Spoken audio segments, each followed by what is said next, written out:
Hello, I'm Jim Scudamore, the Government's Chief Veterinary Officer. Foot and mouth disease has taken a terrible toll on everyone connected directly and indirectly with livestock farming. Since the peak in late March, there'd been a steady downward trend in the number of daily cases. But recent events in Settle and elsewhere show that the disease is still not fully eradicated. None of us can afford to drop our guard.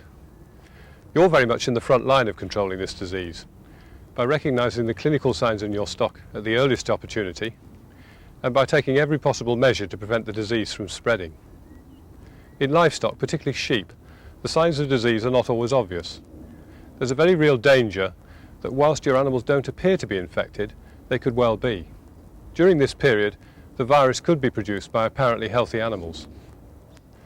Unless the strictest biosecurity measures are practiced all the time, disease could spread. Such measures include cleaning and disinfecting vehicles, equipment, clothing and footwear, and washing your hands as you move between different groups of animals. These measures must become part of your normal routine, not just now, but after the outbreak is over. They're the greatest contribution that you can make towards helping protecting your stock and those of your neighbours from the effects of all diseases. Please take the opportunity to watch this video, which describes husbandry and biosecurity steps that you can take, as well as what signs to look for. Remember that if you suspect your stock may be affected with foot and mouth disease, then immediately contact your local animal health office. Guidance given in this programme will not necessarily apply to all farmers in all situations. But the principles of good biosecurity are vital to the survival of your livestock and your business, and you should adapt these to your own farm. The importance of biosecurity cannot be overstressed. Let's look at the 8 key precautions.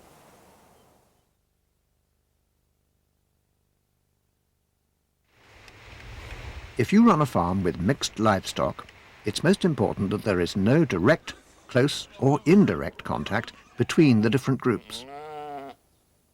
Where at all possible, try to keep an empty field, a wood, a river or a road between sheep and any other stock, yours or anybody else's. And never put cattle on pasture that's been grazed by sheep unless it has been free of sheep for at least 6 weeks.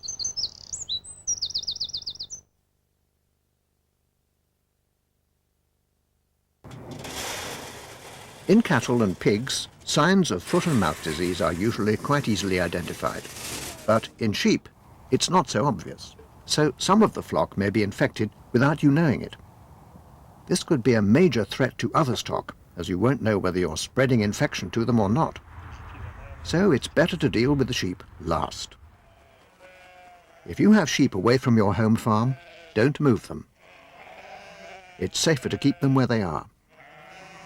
If it's at all practical, try to get someone who doesn't have contact with other livestock to care for your sheep. If some of the stock are infected, remember that contact doesn't have to be direct for disease to be carried further afield.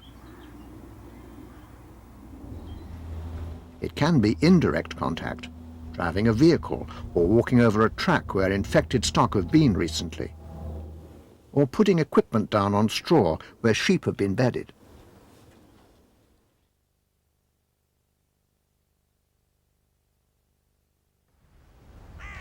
People can carry infection on their clothes, hands and footwear.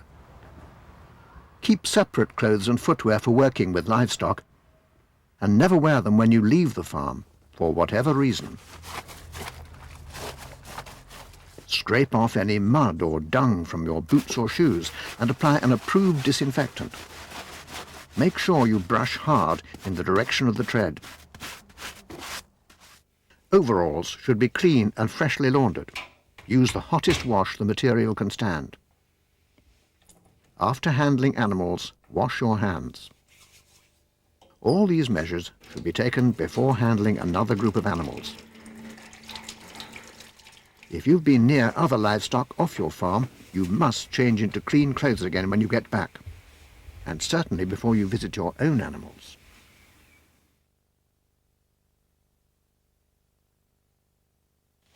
Preventing unnecessary close contact between visitors and your stock is fundamental to successful biosecurity. Thorough precautions must be taken if you're to protect your farm from infection. Also, your animals might be incubating disease without showing any signs. So these precautions are vital for preventing the inadvertent spread of infection from your farm. Make sure your fences and hedges are secure to avoid animals straying. In protection zones, put notices up around where your livestock are housed and at the normal vehicle access to the farm buildings. Everyone must know what the position is and understand what you're doing. Discourage unnecessary visits. Although people may have to enter your farm to deliver feed or collect milk, for example. Everything must be aimed at stopping the spread of disease, so install the proper precautions and make sure they're used. Footpaths outside of protection zones are being reopened because the risk of walkers transmitting infection is considered by the Chief Veterinary Officer to be minute. When they are reopened, walkers are being instructed to follow a national code, which includes staying away from livestock.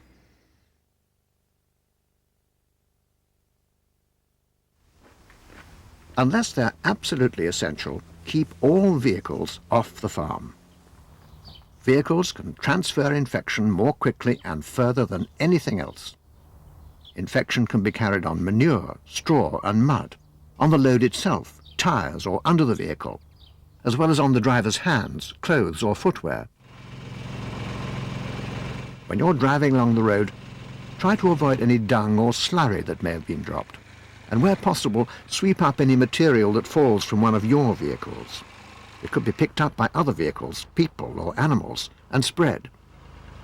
Where possible, avoid driving across areas where livestock are kept, and don't make any more journeys to your livestock than you have to. Whenever you do, carry out full and rigorous cleaning and disinfecting of the vehicle.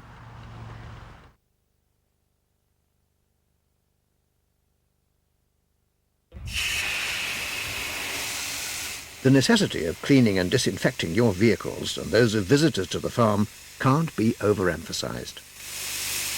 It will often seem to be a waste of time, and there will be a temptation to skimp the routine. Don't. Be thorough and responsible. It will pay off in the long run.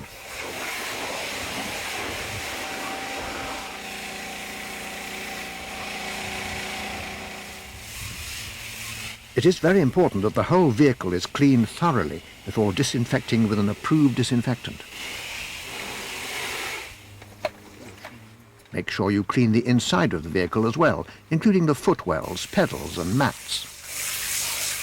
Clean all areas used for carrying other things like feed, bedding or equipment.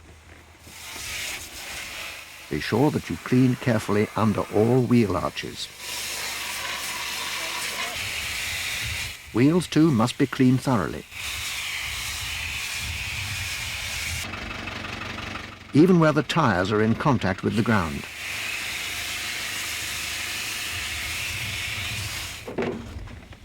Make sure all vehicles are cleaned, including trailers. Remember, always clean first, then disinfect.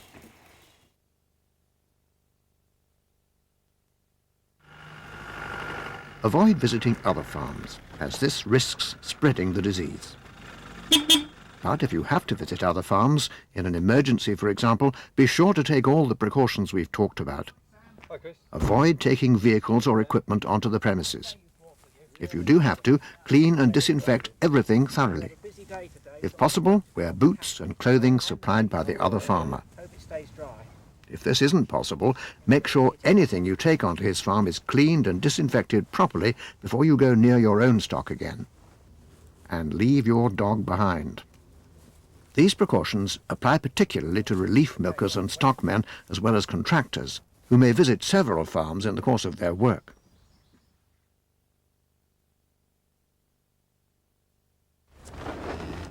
Keep your eyes open for early signs of disease.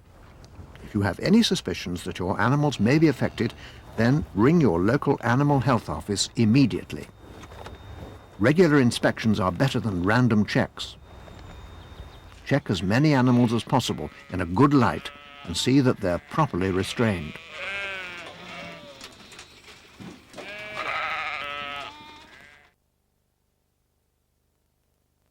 These are some of the signs you should be looking for. In cattle, body temperature will rise some 2 to 3 degrees Celsius and the animal will become depressed and won't eat. In milking cows, look for a dramatic fall in the yield of milk. This can be a sign within the herd that something is wrong. Infected cattle will show signs of lameness. They may start to salivate and show a nasal discharge. Look for signs of lesions and areas of whitening in the mouth. Also look out for lesions forming on the feet. Cattle will appear uncomfortable, shifting their weight from one foot to another. The feet will also feel hot, and the animal will move its feet away because of the pain. If the disease is more advanced, you may also see fluid-filled blisters on the tongue.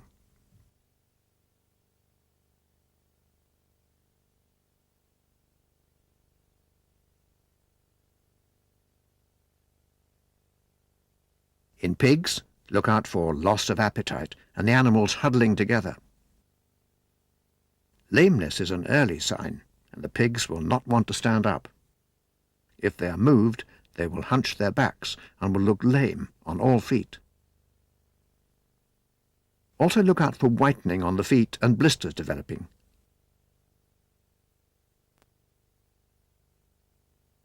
Blisters may also appear on the snout, which will develop quickly.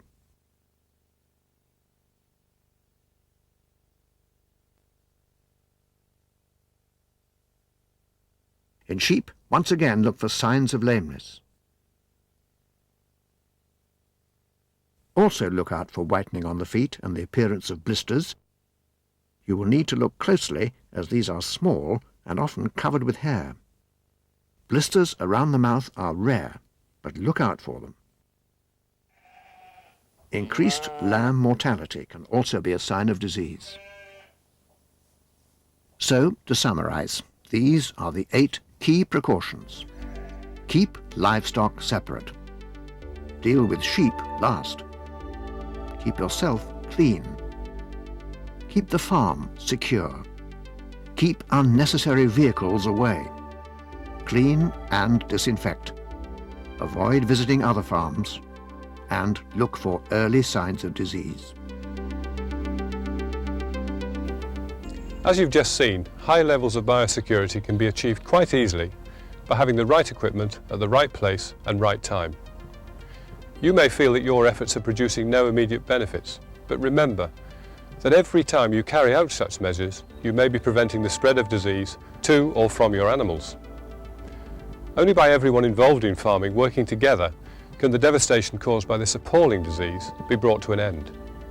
Only then can the farming industry begin the long task of recovery.